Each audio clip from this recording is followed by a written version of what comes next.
Well, hello, beautiful ones. I'm Stacey Murphy, your man and money coach. And in today's video, I'm going to be talking about two of my favorite topics. They also are the two topics that affect relationships in a marvelous way, but they're also the two subjects that send a lot of relationships to Splitsville. And what I'm talking about are the topics of sex and money. Right? Sex and money, very important. So not only am I going to be talking about the role they play in relationship, but I'm also going to share with you the connection between sex and money. And you may not have realized that there was a connection between the two, but there is a huge connection between them.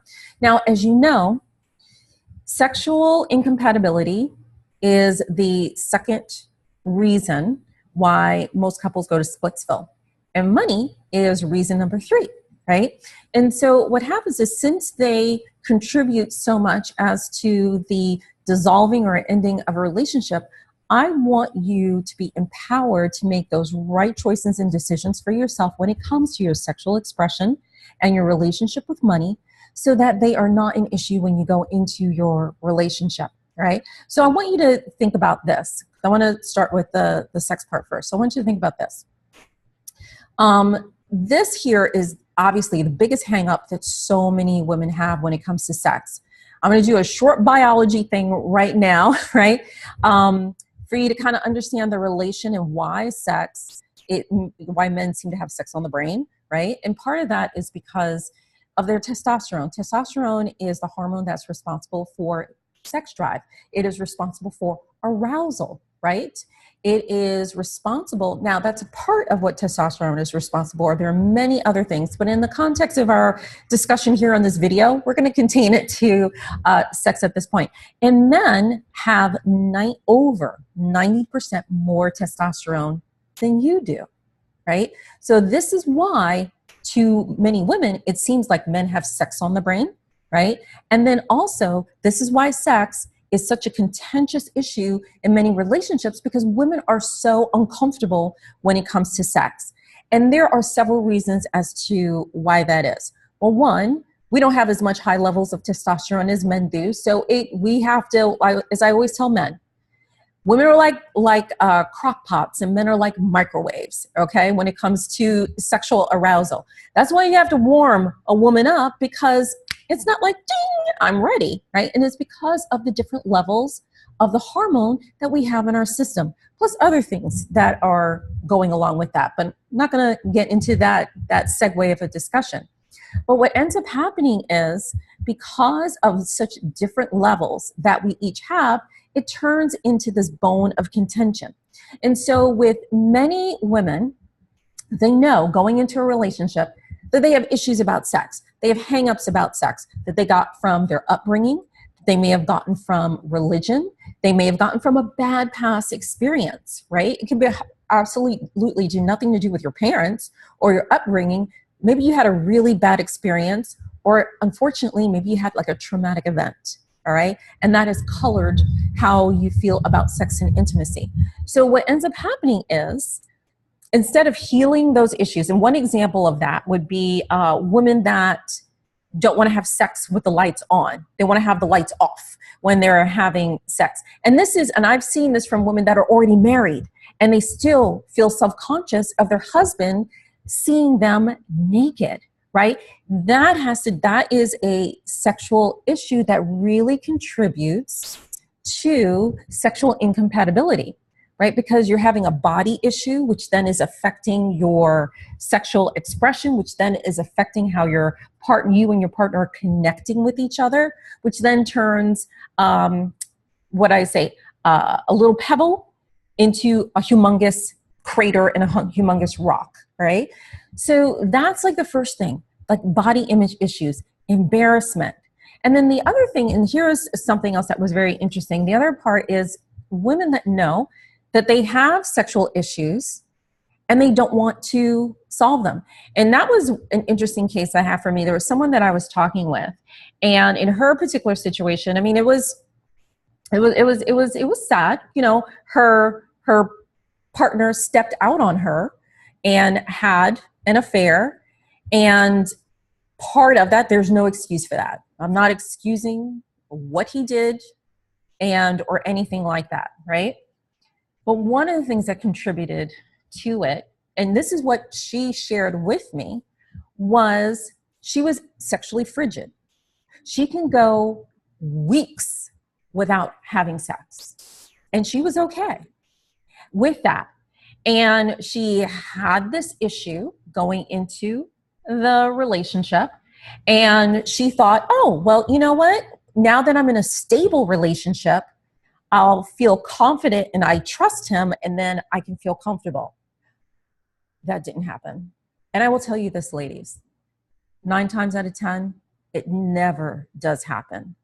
If you're not feeling comfortable with your sexual expression going into the relationship, it actually gets worse when you get into the relationship, because your partner is going to expect that you'll be comfortable with him. You'll want to share with him and not have this fight and this bone of contention with him, right? And so even in that situation, she knew about it. Her man stepped out on her because they weren't doing anything, and he had spoken to her about this. And when she came to talk to me about it, she was resistant. She did not want to change. She didn't want to do anything. And I said, well, sweetheart, I can't help you. I can't help you because you have to also want to help yourself. So in these situations, right, if this also is you, I want you to ask yourself, is holding on to your pain and the discomfort of your sexual expression that important to you that you're willing to risk either not being in a relationship or being in a relationship that fails? That literally is the question that you have to ask yourself. Either you want to be in a happy, harmonious relationship, and if you do, and if you have sexual issues, then it's your responsibility to heal those, right? Find out what those are. Step into your power. Step into that yumminess. Forget the nonsense that you were told that only bad girls do this and all this other stuff. You know what? Men want a lady in public and a freak in the bed. Who do you think that freak in the bed is? That is like having bad girl sex, right? Remember, with the vixen, it's about being naughty and nice. The lady in public is the nice part. The freak in the bed is the bad girl sex part. That is what men are looking for in you, right? And so if any of this is resonating with you, especially any kind of hangups, body image issues, sexual inhibition issues, though that's the face. Those 2 examples that I gave are faces of what that looks like, which then says, you know what? I really do need to have help. And this is why in the Love Goddess Mastery System, we really focus on that sexual power and the sexual pillar. First and foremost is to deal with your inhibitions. Before you can be the chief erotic officer in the bedroom, you have to deal with your inhibitions. And the inhibitions are where we look at that first. Your inhibitions are, and you primarily get those from upbringing, family, and any kind of belief or doctrine that was passed down to you. Now, this doctrine can even come from friends. Doctrine is just not coming from religion, right? It's anything that someone is constantly like preaching, right? Whether it's a religion or not, is a doctrine. So even from friends and things and stuff that you heard from friends. I remember there was this one client, she didn't have sex because she was afraid of the pain, and she was married. And she wouldn't have sex because of what her friends told her, how it was painful the first time she had it. So here's the poor woman is married with her husband, and she's too afraid to have sex because of what her friends told her that it was going to be painful. That is the definition of crazy, okay? So here is where, don't put yourself in that particular situation, okay? So when you understand that and how testosterone and the sexual appetite of men are, then you don't become as resistant to some of the mannerisms and the things that they do. When you are very confident in your own sexual expression, you also can teach your man how to please you, all right? How to please you. You can only do that when you know how to please you, okay? And so that's why in the Love Goddess Mastery System, not only do we look at inhibitions, but then also it's like, okay, let's give you some skills so that you can leave out the gate having some serious skills, right? And so when it comes to that, female self-pleasuring, as well as, right, this is my most popular course, and what I also teach privately is Secrets of the Oral Arts, Pleasing Your Man, right? PhD level. So yes, that's all about hand pleasuring, oral pleasuring, all of that is part of the Love Guidance Mastery System, because those are some of the top skills as a woman you need to know. So this isn't only about attracting your man. This is also about educating you on what to do when you're in the relationship with your man, so that you can keep your man and you feel good about yourself and what it is that you're doing. Because when it comes to sex, you are a sexual virtuoso. You are imparting your gift and you're sharing it with your man. Never, ever have sex out of obligation. Never have sex because you think, oh, if I don't have sex with him, then I'm going to lose him. Never. It will never produce a happy outcome if you use that as why you're having sex, if you use that as motivation to be intimate with someone. Never an obligation, never a chore, never you do it out of fear. You have sexual connection out of joy. You have sexual experience with your partner so you can connect. You have a sexual experience so that you can share your gift with him. And he is blessed to receive that gift from you. That is true sexual power. And that is what I teach my ladies, so that you turn an inhibition into a joyful occasion, right? Joyful occasion. And so that's why it's extremely important for you to make friends with that. Now, here's the other thing. Men will pay and spoil a woman who is sexually open and available to him. And I'm going to separate two things here, right? Because that could be a statement that can be taken in many different ways. I am not talking about prostitution, okay? I am talking about being in a relationship with your man. But I will use an example from prostitution, which is the oldest job in the world. There's a reason why that is. For millennia, right? Money and sex are two commodities. And I'm also verbalizing this to you, and I want to share this to you because men kind of think more in those terms. Women don't want to think in terms like, oh, these are commodities. It sounds too matter of fact. But this is how men will think and process. So when I say commodities, right, money is a commodity. You have power with money. You can buy what you want. The other commodity was sex. And that is something that women had, that men wanted from women, right? So they can have their urge and their fulfillment. So what happened is men, throughout times, whether it was biblical times or in modern day times, they pay for sex, money, and intimacy.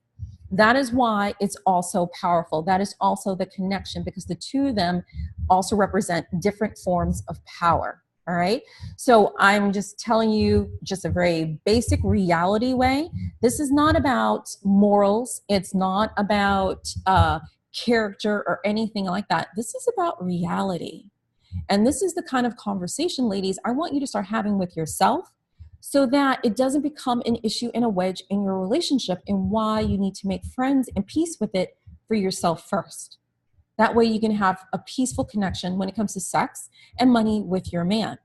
So let's kind of go back to that example where, the sex and money, going back, the oldest profession in the book. But here's what's very interesting. Men also pay a lot of money to talk to women on sex lines. They're not even meeting the woman, but they will pay money.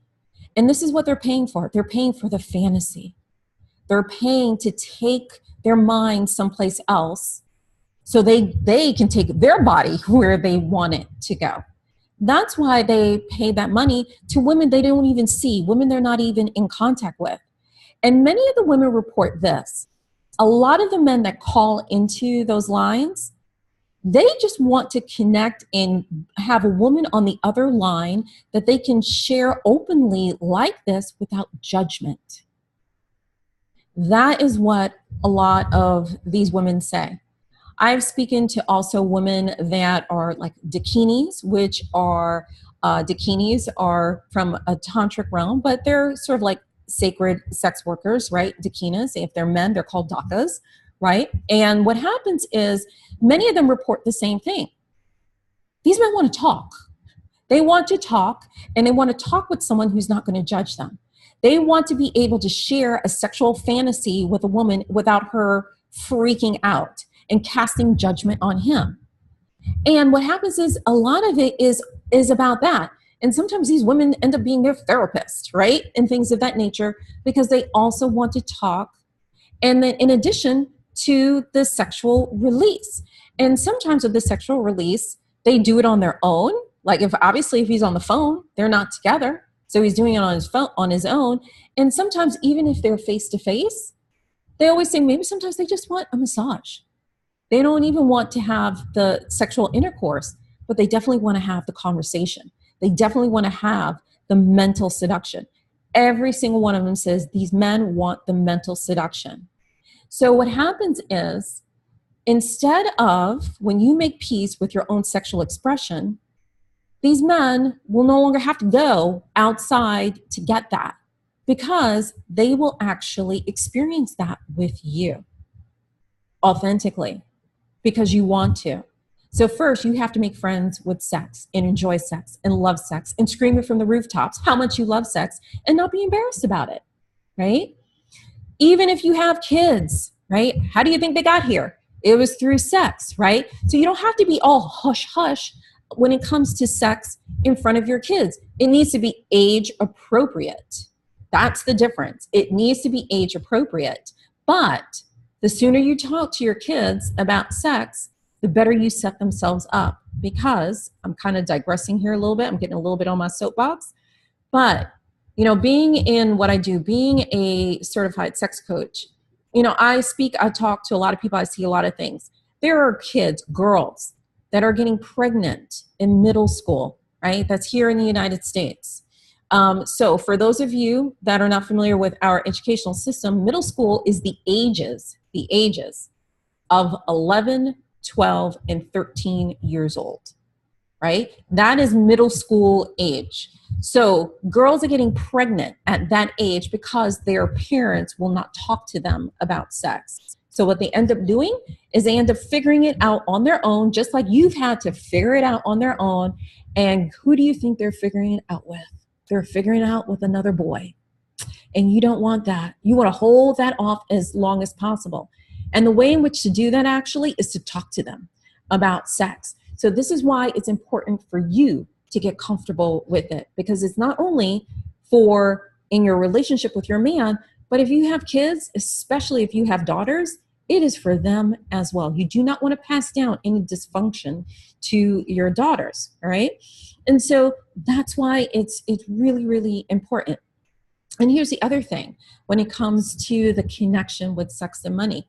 You know, like I said, when a man is with a woman and she is confident in her sexual expression, he will give her the world because he feels that he has struck gold, right? That is what the complete package, because so many men say, oh my God, they meet so many women that are uptight when it comes to sex and intimacy. Even if you're joking about it, they get all, you know, their panties in a ruffle.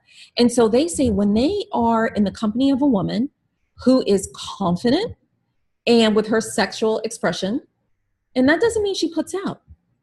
Just because a woman is confident in her sexual expression doesn't mean she's spreading her legs for every guy that comes walking through. There is a difference in that, okay? There's discernment, there is character, there is integrity, all right? So what happens here, she just has a healthy expression. So when men are coming in contact, they're like, oh my God. And she has the brains to go with it. She has the behavior to go with it. And then she's sexually open and connecting. He is in nirvana. And what men say, they're like, I need to keep that kind of woman because that kind of woman is hard to find. So they will do whatever they need to do to make sure you stick around, where they will be fighting for you versus you having to chase them all over the place. It's this very thing. And I also say here's also another defining point. And I'm really hitting the sex button here. I'll get to money in a minute. But if you're with a man and that's all he ever talks about is sex, sex, sex, sex, sex, and he never talks about anything else, you need to rethink that relationship, because love doesn't conquer all when it comes to a relationship, because if that were the case, we wouldn't have the divorce rate we do. But sex doesn't conquer all either. It's very one-dimensional. So if that's all your man is talking about, he's not really interested in all of you. He's only interested in one part of you.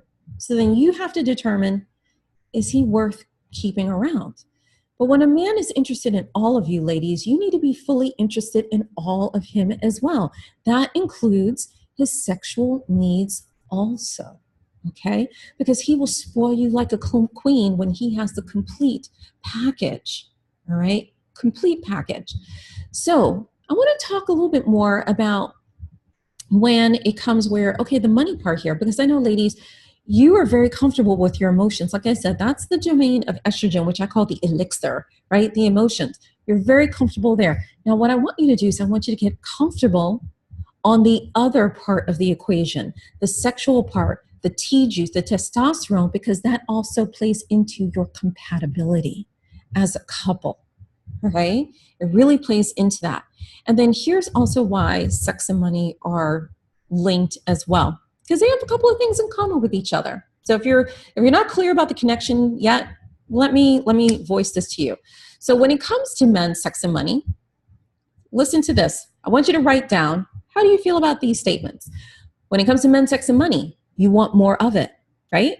So you either want more love from your man, or you want a man, and then you want more money. You want more intimacy, right? So what happens is you want more both of them, right? The next thing, are you afraid? Are you scared of losing it? Are you afraid of losing? Do you have fear about losing your man? Do you have fear about not being able to keep a relationship? Do you fear about losing money and not having a lot of money or enough money, right? So think about that, okay? The next thing, what they may have very much in common is about many times people become jealous and envious when it comes around sex and money, right? So envious that some women have a very easy time with their sexual expression. So many times when women are envious of other women that are like that, they call them hoes, right? We tear each other down with nasty stuff like that. Please stop doing that, please. I mean, please stop doing that. If that is the behavior that someone else has, that is her issue. Don't add to the woman bashing by calling, other women hoes and calling them loose and calling them, she's a cunt and all this other stuff. I use very frank language because this is not about fluffy bunny. This is about the reality of what we live in, about making relationships successful. Okay. So think about the envious, right? And then people become jealous. They become jealous of people that have money, envious of other people that have money. So you see how, and this is where I say how sex and money are both emotional. And this is why. And then the other thing, which is really interesting, is deep down inside, we worry a lot about sex and money. Like I said in the beginning, we worry about it constantly. Sex and money, we're constantly worried about it. But then sex and money are the two things that we also desire to have a better relationship with, right? And we just have issues and we have problems with that. So do you see how they're all connected, how they're all intertwined? And this also is how they play in your relationships. So let me even break it down further how they look in relationship. There are multiple studies that have shown that when you have a really healthy sex life, in one study that was done in Germany, actually, they said when you have a healthy sex life, and they gave like how many times, a month you would have sex, they showed in that case study that those people that maintained that level of sexual activity on a monthly basis showed a 5% increase in their wealth. Yes, a 5% increase in their wealth. And those that were not having a good sex life, had issues and problems around sex, their income was actually around 3% lower than everybody else, the benchmark that was there. So that's something. And here's where the connecting part is. So you may go, okay, how do you connect the dots? How do you get from A to Z? When you are enjoying yourself with sexual expression, you actually release the happy drug, what I call. Many people call it the happy drug, right? The oxytocin, you release that. It's nature's happy drug. And what happens, you start to feel more optimistic, right? You feel more optimistic about life. When you're feeling more optimistic, you start attracting more opportunities from people and connections. And when you're attracting more opportunities, you make more money. Remember, when we go back to the charisma video, how charisma also translates into more opportunities, more money. It all ties in together, right? So you can also use sex as part of your charisma formula as well, right? So sex releases the oxytocin, which makes you feel more optimistic, which presents more opportunity, which gives you the chance to make more money, all right? So that's how it kind of goes in that realm. Now, this is how it can also then look in your relationship. When more money is flowing in, what ends up happening? You have less financial stress on your family. When there's less financial stress on your family, you'll have less fighting about money, right? Because many times the fights about money is either, depending on how you want to pronounce it, you're either spending too much or you're too stingy and frugal and you don't want to do anything. You're either always in the lack perspective, right? Don't have a pot to piss in, or you're spending your money as fast as you can make it on what I call bad debt, right? So in my book on the secrets to get the guy and keep the guy, the ultimate guide to men, sex, and money, I do talk about in the money pillar and money mastery about good debt and about bad debt, right? Too often, ladies, we will invest in bad debt. Bad debt is something that does not have a long-term investment potential or return on investment. That is bad debt. Example of bad debt is charging up every single week to get your nails done. That is bad debt. Bad debt is constantly eating out all the time. That is bad debt. Bad debt is buying stuff that you don't even need. Clothes that are in your closet that you don't even need, that some that may still have the tags on. That is bad debt because it doesn't have a long-term good return on investment. Now, good debt is 401k plan, right?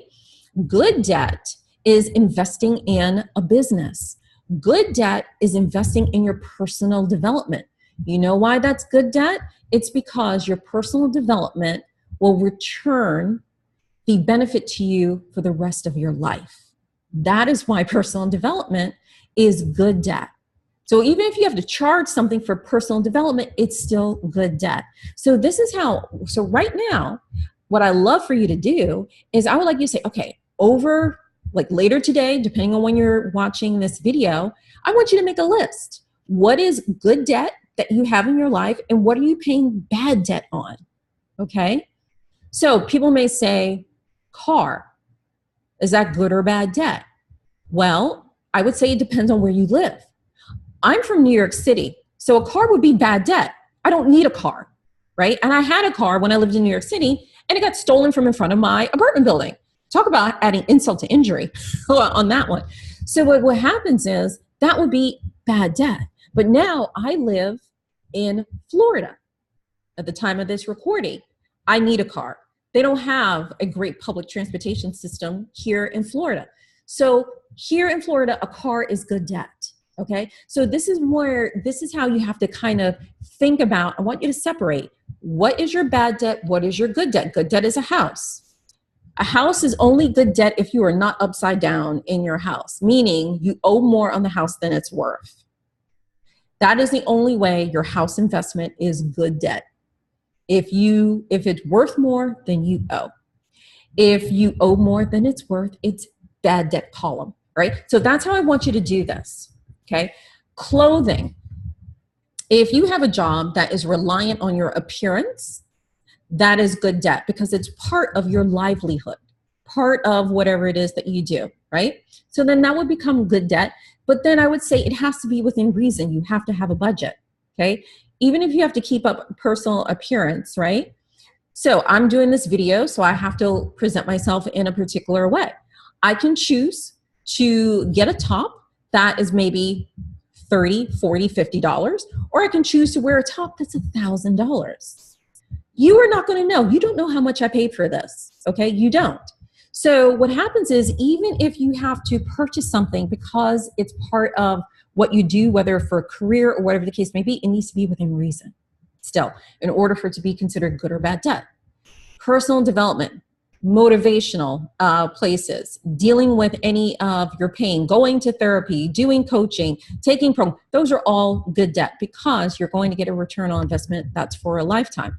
So that's what I want you to do about the money situation, because as you can see, you know, when you are going into a relationship feeling confident about your money, where you can say to your guy, okay, what is your credit score? What's your FICO score? And you know what your FICO score is, right? Your credit worthiness. A lot of progressive couples nowadays, especially the younger generation, they are asking for, what is your FICO score? What is your credit worthiness? And they are doing that because they don't want to get shacked up with a guy that will drain them of their money. Because when you do that, ladies, when you are subsidizing a man, you are actually paying to be loved. You are buying love, just in the same way men buy sex. And I know that may hit some of you very, very hard. And if it does, I am glad, because you need to hear this. When you are constantly paying for your man and he is not giving you anything in return, you are buying his love like a man pays a prostitute to have sex. Okay? Let that sink in with you and stuff. All right? Let that sink with you. And I don't want you to do that. I don't want you to buy love. You will attract a man that has the same prosperity consciousness as you. So together, you will build your empire together. That is what you want to do. And if you meet a man and he already has his empire, then you will be an asset to his empire versus another liability to his empire. You look and see, how can I be an asset to a man that already has it all? How can I learn from him so I can have my own personal wealth? Because when you go into a marriage, right, you have your own checking account and you have a joint checking account. You have your own savings account and you have a joint savings account. If you had a 401k plan going into the relationship, and if you happen to get married, you keep your 401k plan. You just don't split that. There are ways, depending on where you're located, you just talk to your job and they can do the paperwork. Because yes, even when you're married, you can have your 401k plan be a beneficiary, can be your child, for example, right? But there are processes that you have to do in order to do that. But this is the level of financial savvy that I am talking about, right? This is the level of financial savvy that the ladies also get in the Love Goddess mastery system, so that you can be equipped when it comes to your money. So you won't be throwing your money away and you'll be that part of the power couple. So now, do you see how the sex and money are all connected? I hope you do, so that you can now be friends with your sexual expression. You can be confident when it comes to money, okay? You can spend it wisely and you know it's a worthwhile investment. So ladies, so yeah, your journey starts by reading my book, right? The Secrets to Get the Guy and Keep the Guy, the Ultimate Guide to Men, Sex, and Money. If you don't have a copy of my book, what you can do is there's going to be a link. You can click on the link below or the link to the side, depending on how you're seeing this video, and you can get a copy of the book. And make sure, don't forget to grab the companion guide to the book so you can capture your notes, right?